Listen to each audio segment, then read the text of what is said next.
How are you students of 8th class. हम linear equations in one variable कर रहे थे और इसकी एक्सरसाइज है 2.2, वो करते हैं हम। 2.2 एक्सरसाइज है। इसमें फर्स्ट क्वेश्चन में लिखा है if you subtract 1/2 from A number and multiply the result by 1/2 you get 1/8, what is the number. कि अगर आप एक नंबर में से 1/2 को माइनस करते हो, 1/2 को माइनस करते हो एक नंबर में से, और फिर जो रिज़ल्ट आता है उसको आप 1/2 से मल्टीप्लाई करते हो, तो फिर आपको प्राप्त होता है 1/8। व्हाट इज़ द नंबर, वो नंबर हमने बताना है। अब नंबर हमें बतानी है कि किस में से हमने माइनस करना है और फिर उस रिज़ल्ट को मल्टीप्लाई करना है 1/2 से। तो नंबर को हम मान लेते हैं, लेट नंबर बी x, ठीक है, मान लीजिए वो नंबर है x। अब अकॉर्डिंग टू क्वेश्चन करना है या according to problem, according to question में ये कह रहा है कि अगर आप किसी नंबर में से, अब नंबर हमारे पास x है, अगर आप किसी नंबर में से 1/2 को माइनस करते हो तो हम कर देते हैं, x में से 1/2 को माइनस कर दिया, ठीक है, एंड मल्टीप्लाई द रिज़ल्ट। ये रिज़ल्ट आ गया। अब x में से 1/2 मल्टीप्लाई करने के बाद ये आपके पास रिज़ल्ट है। इस रिज़ल्ट को आप मल्टीप्लाई करते हैं 1/2 से, इसको 1/2 से मल्टीप्लाई कर दिया, ठीक है, तो आपको प्राप्त होता है 1/8। तो ये 1/8।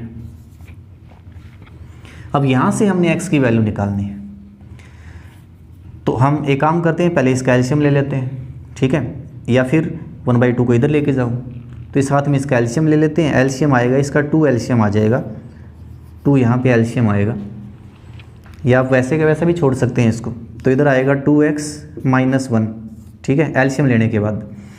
और इस 1/2 को इधर लेके जाओगे तो ये 1/8 मल्टीप्लाई, यहाँ पे जो नंबर मल्टीप्लाई में है वो डिवाइड में जाएगा और जो डिवाइड में है वो मल्टीप्लाई में जाएगा। मतलब अगर आप इस 1/2 को इस तरफ लेके जाओगे तो इसका रेसिप्रोकल जाएगा उधर, उससे मल्टीप्लाई करना आपने। इसका रेसिप्रोकल आएगा 2/1, तो इसको आप 2/1 कर देंगे, ठीक है, क्योंकि 2 डिवाइड में था, ये तो मल्टीप्लाई में हो गया।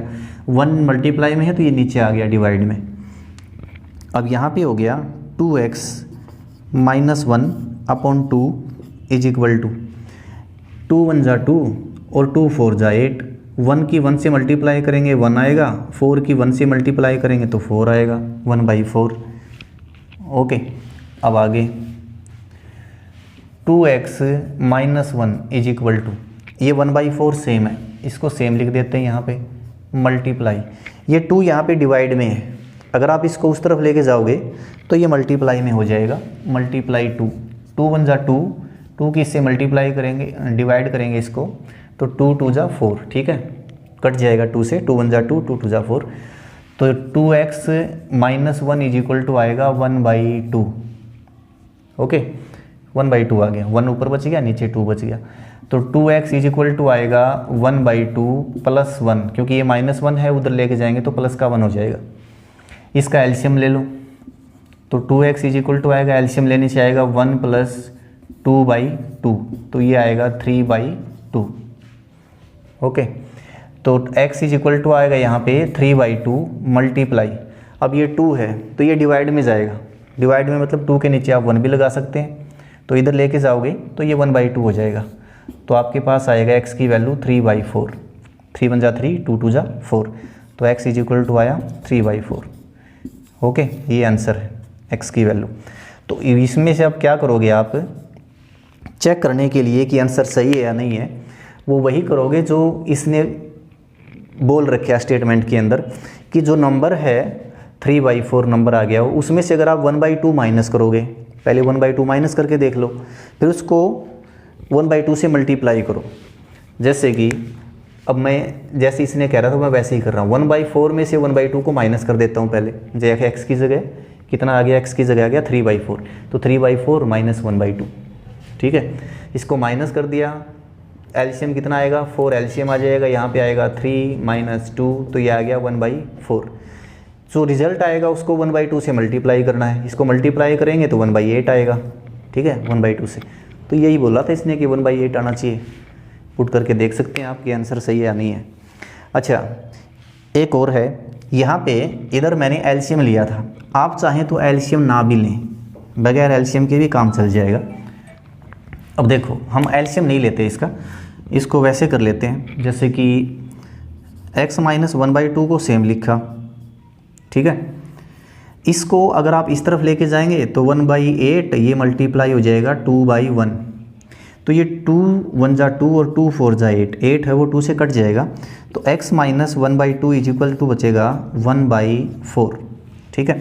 अब 1/2 को इधर लेके जाओ इस तरफ, तो x इज इक्वल टू आएगा 1/4 प्लस 1/2, क्योंकि ये माइनस 1/2 है यहाँ पे, अगर राइट हैंड साइड में लेके जाएंगे तो इसका साइन चेंज हो जाएगा, प्लस का हो जाएगा, तो x इज इक्वल टू आएगा 4, इसका एलसीएम आ गया, तो यहाँ पे आएगा 1 प्लस यहाँ पे आएगा 2 एलसीएम लेने से, तो x इज इक्वल टू आ गया 3/4, वही सेम आंसर आएगा।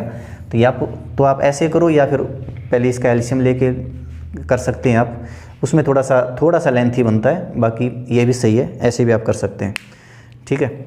अगला जो क्वेश्चन है सेकंड, उसमें लिखा है the perimeter of a rectangular swimming pool is 154 metre. एक स्विमिंग पूल है रेक्टेंगल के आकार का, उसका पेरीमीटर 154 मीटर है, वो रेक्टेंगल के आकार का है। रेक्टेंगल का पेरीमीटर है 2 इंटू लेंथ प्लस ब्रेथ, ठीक है, लेंथ और ब्रेथ को प्लस करके 2 से मल्टीप्लाई कर देंगे तो रेक्टेंगल का पेरीमीटर आता है, वो इसने 154 दे रखे।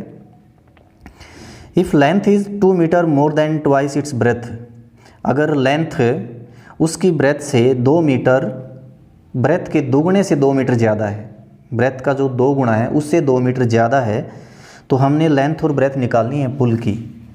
लेंथ और ब्रेथ क्या क्या आएंगी, अब देखो इसका जो पेरीमीटर दे रखा है वो 154 है, और लेंथ जो दे रखी है वो उसकी ब्रेथ के 2 गुने से 2 मीटर ज़्यादा है, तो हम पहले ब्रेथ को मान लेते हैं।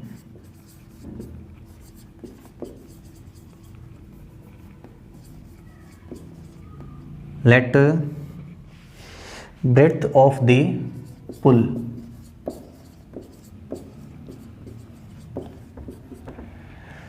ब्रेथ को मान लेते हैं x मीटर, x मीटर उसकी ब्रेथ है। देन लेंथ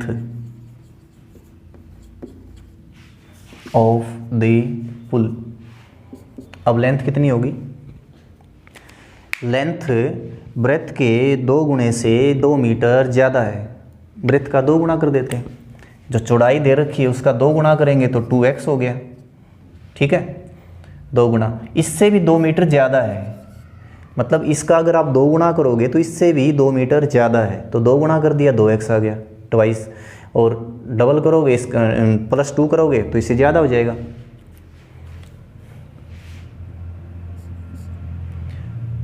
इतने मीटर होगी, ये होगी लेंथ, ओके। अब हम निकाल लेते हैं पेरीमीटर। पेरीमीटर इसने दे भी रखा है, पेरीमीटर ऑफ द पुल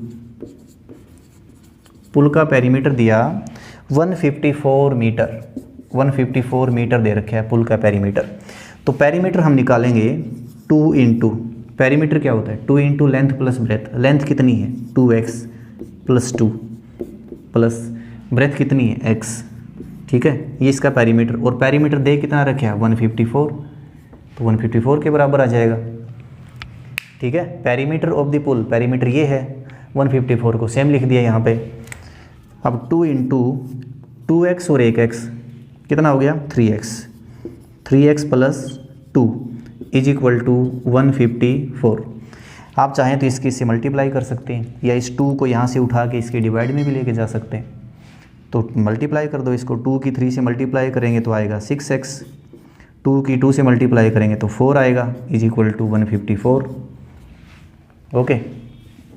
अब यहाँ पे कर रहे हैं 6x, ये 4 को इधर लेके जाओ तो ये माइनस में हो जाएगा, तो 6x इज इक्वल टू बचेगा 154 माइनस 4, तो 6x इज इक्वल टू आएगा 154 में से 4 को माइनस करेंगे तो 150 बचेगा। अब x और 6 दोनों मल्टीप्लाई में है, x और 6 दोनों मल्टीप्लाई में है, 6 को अगर आप उस तरफ लेके जाओगे राइट हैंड साइड में तो फिर ये डिवाइड में जाएगा। 150 को अगर आप इससे डिवाइड करोगे 6 से तो 6 2 जा 12 और 6 5 जा 30, 25 x की वैल्यू 25 आ गई। x आपने मान रखी थी यहाँ पे, ब्रेथ मान रखी थी पुल की जो चौड़ाई है वो x मीटर थी, x की वैल्यू 25 आई है, तो इसका मतलब पुल की जो चौड़ाई है वो 25 मीटर की है। उसकी लंबाई निकालेंगे, लेंथ निकालेंगे, तो इसमें x की वैल्यू पुट कर देंगे यहाँ पे। तो b पे यहाँ लिख रहा हूँ 25 मीटर और लेंथ आ जाएगी यहाँ पे 2 × 25 + 2, तो ये आएगी 52 मीटर। ठीक है, इसने बोला था कि लेंथ है वो ब्रेथ के 2 गुणे से 2 मीटर ज़्यादा है, तो ब्रेथ का अगर आप डबल करोगे तो कितना आएगा, 25 का डबल करोगे तो 50 आएगा, 50 में 2 प्लस करेंगे तभी तो 52 आएगा। ठीक है, तो सही है ये, लेंथ आ गई 52, ब्रेथ आ गई 25 मीटर। ठीक है, ओके। अब थर्ड सम देखो, the base of N isosceles triangle is 4/3 cm. The perimeter of the triangle is 4⁻²/15 cm. What is the length of either of the remaining equal sides? Isosceles triangle एक ऐसा triangle होता है जिसके अंदर 3 side में से 2 side बराबर होती हैं, इक्वल होती हैं। ठीक है, ट्रायंगल में 3 साइड होती हैं, तीनों अगर इक्वल हो गई तो फिर इक्विलेटरल ट्रायंगल है, 2 इक्वल हो गई तो आइसोसेलेस ट्रायंगल है। तो यहाँ पे आइसोसेलेस ट्रायंगल दे रखे है, उसका बेस दे रखे है 4/3 cm, एक बेस 4/3 cm दे रखा है, बाकी की जो 2 साइड बच गई वो इक्वल हैं, वो इसने दे नहीं रखी, उनकी लेंथ हमने निकालनी है। ठीक है, इसका पेरीमीटर भी दे रखा है। ट्रायंगल का पेरीमीटर हम कैसे निकालते हैं, जो साइड दे रखी है ट्रायंगल की उनको हम प्लस कर देते हैं। 3 साइड होती हैं, तीनों साइड को अगर आप प्लस करोगे तो फिर ट्रायंगल का पेरीमीटर आ जाएगा। प्लस करने से जो आंसर आएगा वो, late length of equal sides, ठीक है, जो इक्वल साइड्स हैं ट्रायंगल की, वो इक्वल साइड्स की लेंथ हम मान लेते हैं x मीटर, 2 साइड इक्वल होती हैं तो दोनों को हमने x मान लिया, x मीटर की हैं दोनों की साइड। उसका बेस दे रखा है, base of the triangle, equilateral isosceles triangle भी लिख सकते हैं यहाँ पे। Base of the triangle, base दे रखा है 4/3 cm का, सॉरी यहाँ पे भी सेंटीमीटर लिखना क्योंकि सेंटीमीटर में दे रखी है, तो यहाँ पर भी सेंटीमीटर डाल दीजिए। 4/3 cm का इसने बेस दे रखा है। अब हम इसका पेरीमीटर निकाल लेते हैं। अब पेरीमीटर मैंने आपको बताया था कि तीनों साइड को प्लस कर देंगे तो पेरीमीटर आ जाएगा। इसका पेरीमीटर इसने दे रखा है 4⁻²/15 cm। आप चाहें तो 15 4 जा 60 और +2 62, इसको आप इम्प्रॉपर फ्रैक्शन में ऐसे लिख सकते हैं। ठीक है, 15 4 जा 60 +2 62/15 आ जाएगा इसका पेरीमीटर। अब हम पेरीमीटर निकालते हैं। पेरीमीटर आएगा, तीनों साइड को प्लस कर देते हैं, 2 साइड तो ये दे रखी है x और x, एक साइड है 4/3 cm ऐसे दे रखी है। आइसोसेलेस ट्रायंगल इस तरह का दे रखा है इसने ट्रायंगल, ये देख लीजिए ऐसा, मतलब ये दोनों साइड इक्वल है और ये बेस है नीचे वाला, ज़्यादातर नीचे वाली साइड को ही हम बेस मानते हैं, ये बेस है। ठीक है, ये इक्वल नहीं है, मिलिए कि ये दोनों साइड इक्वल है, इसको नाम दें AB और AC। AB और AC दोनों इक्वल हैं, लेकिन BC है वो 4/3 cm की इसने दे रखी है, तो ये आ जाएगा 62/15 इसके इक्वल। x और x को प्लस करेंगे 2x आ जाएगा, 2x + 4/3 = 62/15। अब आगे इसको आपने सोल्व करना है, यहाँ से x की वैल्यू निकालनी है, ये आपके लिए छोड़ रहा हूँ मैं। 62/15 है, इसको आप 4/3 को इस तरफ लेके जाओगे तो 15 एलसीएम आएगा। ठीक है, उसके बाद 2 है जो यहाँ पे इन दोनों का आंसर आएगा एलसीएम लेने के बाद, उसको 2 से डिवाइड करना है इधर जाके, तब x की वैल्यू निकल जाएगी, तो दोनों साइड इक्वल आएंगी, x की वैल्यू जा जाएगी। ठीक है, तो ये 3 सम करने हैं आपने। Thank you, have a nice day.